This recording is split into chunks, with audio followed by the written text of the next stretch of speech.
Dear Jamea, magandang araw sa inyong lahat mga ka-confession. Welcome back sa ating channel kung saan ang bawat kwento ay may dalang aral, hapde at pag-asa. Miss Jamea, hindi ko alam kung saan ako magsisimula. Siguro sa simula, noong akala ko, kontrolado kong lahat. Ako si Lian, 26 anyos, isang freelance architect dito sa Davao City. Kung tatanungin mo mga kakilala ko, isa lang sasabihin nila tungkol sa akin. Ambisyosa. At hindi ko yun itatanggi. Tutok ako sa karir ko eh. Pangarap kong makilalang pangalan ko.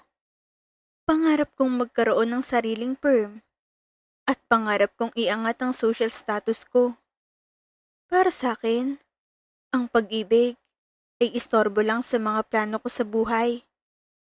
Pero ang akala kong matatag na plano ay nagbago dahil sa isang gabi ng asaran, alak, at isang mapang-ahas na hamon mula sa aking kababat at matalik na karibal, si Sophia. Si Sophia ay galing sa mayaman na pamilya. Ang uri ng buhay na gusto ko. Palagi kaming nagpapaligsahan sa lahat ng bagay. Sa grades noon, sa mga projects ngayon, at kahit sa atensyon ng mga tao. Noong gabing iyon, habang nagtatawanan kami sa isang bar sa Torres, bigla siyang naglatag ng pustahan. Lian, masyado kang seryoso sa karir mo eh. Baka naman mapag-iwanan ka ng panahon. Sabi niya, sabay ngisi. O baka naman, takot ka lang mapatunayan na hindi mo kayang makuhang lahat ng gusto mo. Anong ibig mong sabihin? Tanong ko, medyo may tama na ng alak. Pustahan tayo. Nakikita mo ba yung lalaki sa kabilang table? Turo niya sa isang lalaking nakasalamin. Tahimik na nagtatrabaho sa kanyang laptop habang may iniinom na kape. Kilala ko siya. Si Philip, isang IT specialist. Mahiyain, tahimik at sa totoo lang, sobrang boring tignan. Ano meron kay Philip? Itong hamon, Lian. Mapapaibig mo ba siya at mapapakasalan sa loob ng 6 na buwan? Kung magagawa mo yon, ibibigay ko sa iyong susi ng aking brand new luxury car. Ang sports car na matagal mo nang pinapangarap. Napatitig ako kay Sophia. Seryoso siya. Ang luxury car na yon, yun ang simbolo ng tagumpay na gusto kong ipakita sa lahat. Yun ang ticket ko para mas lalong makilala sa social circles ng Davao. At si Philip, mukhang madali lang. Mabait siya at alam kong matagal na siyang humahanga sa akin. Isang mabilis na kalkulasyon sa utak ko. 6 months ang pagpapanggap kapalit ng isang pangarap na sasakyan. Sige, game. Sabi ko, sabay abot ng kamay sa kanya. Pustahan. Yun lang yun para sa akin noong una. Hindi ako nahirapan. Tulad ng inaasahan ko, madaling mapaibig si Philip.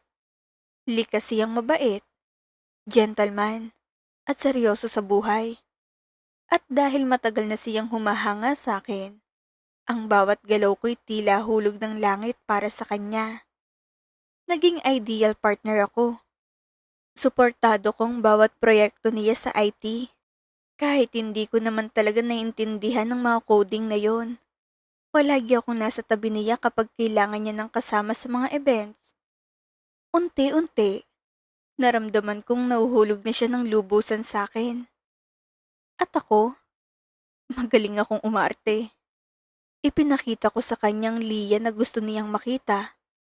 Yung mapagmahal, maalaga, at handang makasama siya habang buhay.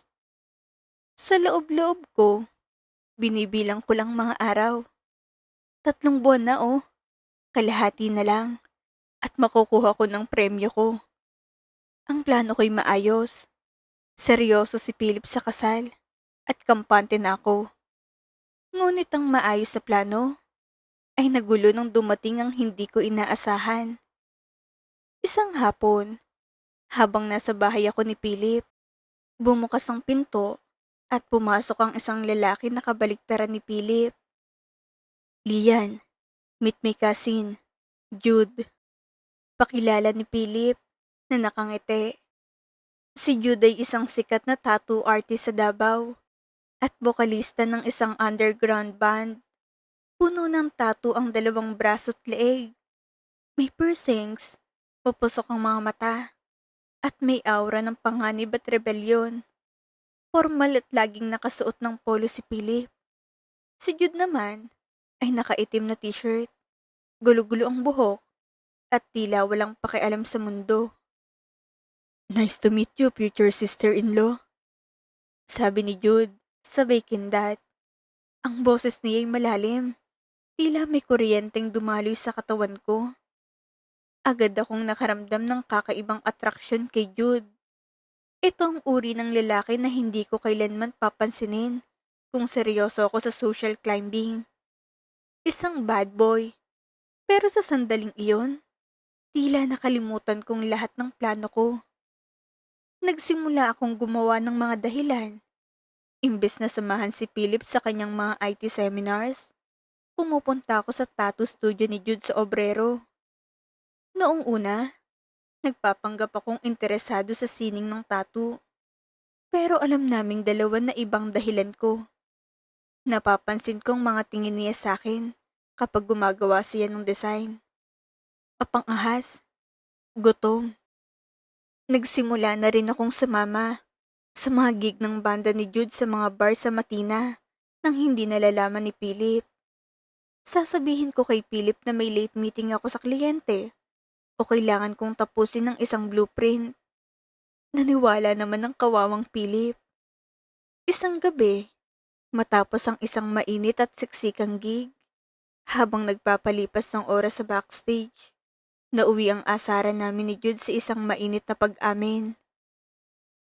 "Alam kong may boyfriend ka, Lian, at pinsan ko pa siya," sabi ni Jude habang nakasandal sa pader, naninigarilyo. "Pero alam mo rin naman na hindi ko siya mahal, tulad ng pagtingin ko sa'yo ngayon."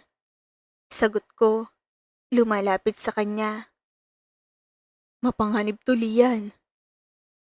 "I love danger," bulong ko. At doon nagsimula ang aming lihim na ugnayan.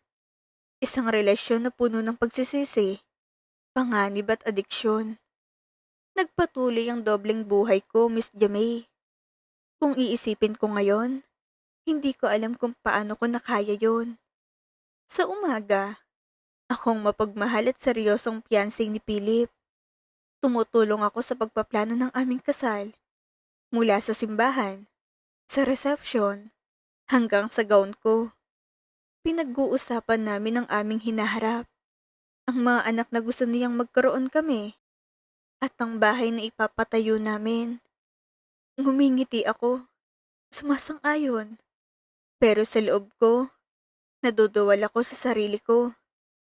Sa gabi, akong mapusok at ligaw na kalaguyo ni Jude. Ang aming pagtataksil ay madalas mangyari sa mismong condominium ni Philip kapag nasa out-of-town business trip siya.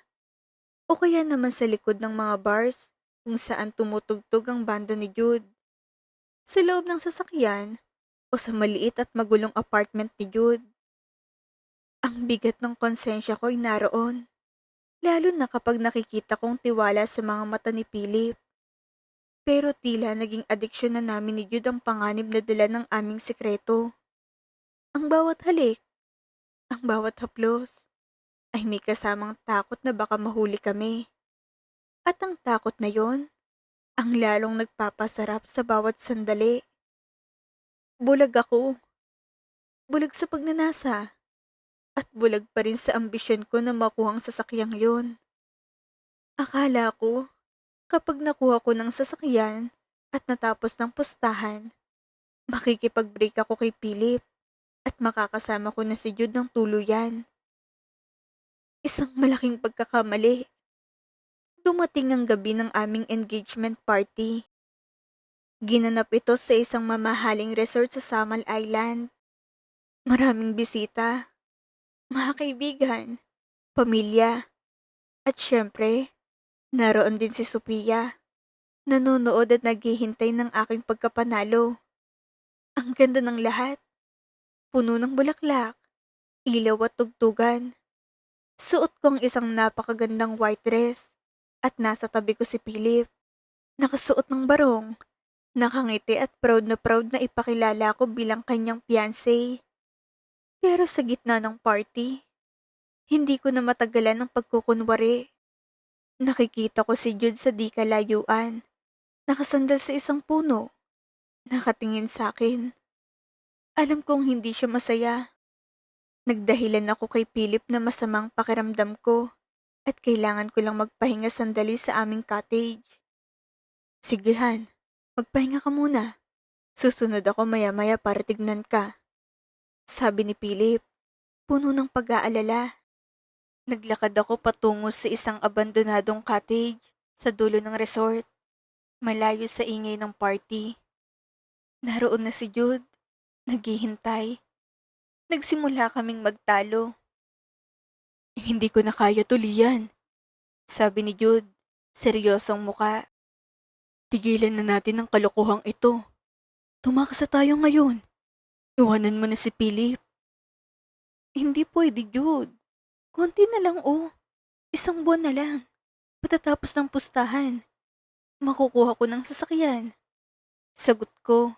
Sinusubukang pakalmahin siya. Sasakyan? Pustahan? Napakunot ang noon ni Jude. Ano bang pinagsasabi mo? Hindi ko na malayang nadulas ako. Wala. Ang ibig kong sabihin, malapit na nating maayos ang lahat. Hanggang nasa gitna kami ng mainit na pagtatalo, biglang bumukas ang pinto ng cottage. Napatigil kami. Napatitig ako sa pinto. Nandoon si Philip. Hawak niyang isang maliit na velvet box. Isang mamahaling singsing na balak sana niyang ibigay muli sa akin sa harap ng maraming tao para mas maging espesyal ang gabi. Pero ang mukha niya, hindi ko makitang Philip na kilala ko. Puno ng galit, sakit, at pagkabigo ang kanyang mga mata. Pustahan? Sasakyan? Ulit ni Philip. Ang boses niya ay nanginginig sa galit. Philip, hindi yun. Makinig ka muna. Pagsisinungaling ko, sinusubukang lumapit sa kanya. Huwag kang lumapit sa akin. Sigaw niya. Tumingin siya kay Jude. At ikaw? Pinsan kita, Jude. Paano mo nagawa to? Si Jude ay nakayuko lang. Hindi makatingin sa pinsan niya. Alam ko ng lahat, Lian. Sabi ni Philip. Humihinga ng malalim para pigilan ng luha. Matagal na. Ano? May nagpapadala sa akin ng mga anonymous photos ninyong dalawa. Sa kondo ko. Sa likod ng bar. Lahat. Tumingin siya sa akin na may halong pandidiri. Ipinapadala yun ni Sophia. Gumuho ang mundo ko. Si Sophia. Alam niyang lahat. Hinayaan niya akong magpatuloy sa laro ko habang unti-unting sinisira ang buhay ko sa likod ko. Pero alam mo ba kung anong pinakamasakit, Lian? Sabi ni Philip. Ang boses niya ay naging pabulong na lang. Wala akong pakialam sa pustahan ninyo ni Sophia. Wala akong pakialam sa sasakyan. Dahil mahal kita. Philip.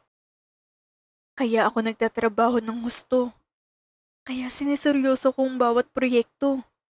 Ay dahil bala kong bilhin ang lupang pangarap mo sa Matina. Ang lupang gusto mong pagtayuan ng sarili mong architectural firm. Gusto ko sana yung ibigay sa iyo bilang wedding gift natin. Napaupo ako sa sahig. Ang lupang yun, ang pangarap ko, balak niyang ibigay sa akin dahil lang sa pagmamahal niya. Habang ako, niloloko ko siya para sa isang sasakyan, para sa isang laro, para sa isang pagnanasa. Sana nagtanong ka na lang, Lian.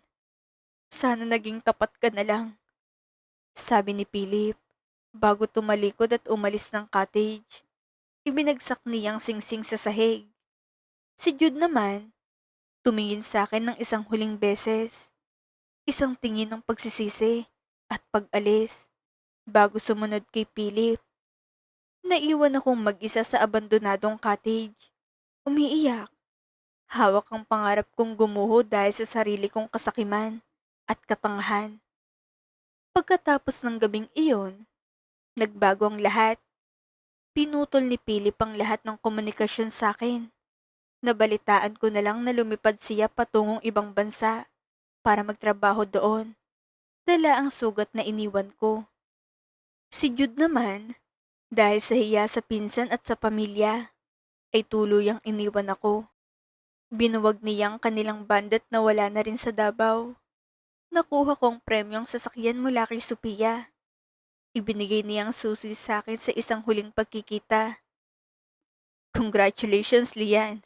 Panalo ka sa pustahan. Sabi niya, may ngisi ng tagumpay.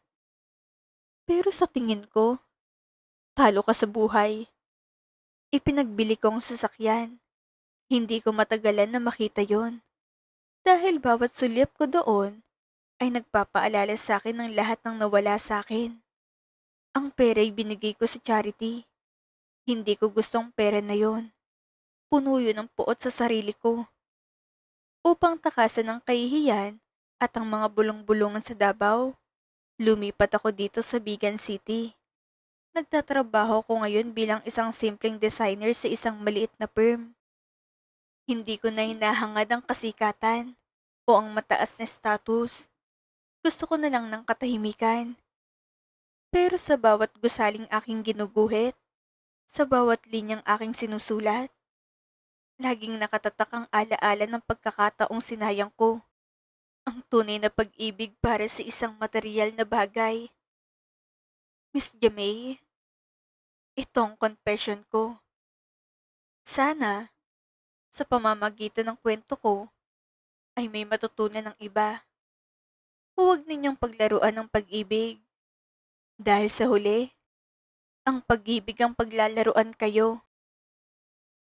Ang tunay na kaligayahan at tagumpay ay hindi nasusukat sa material na bagay, social status, o panandali ang pagnanasa.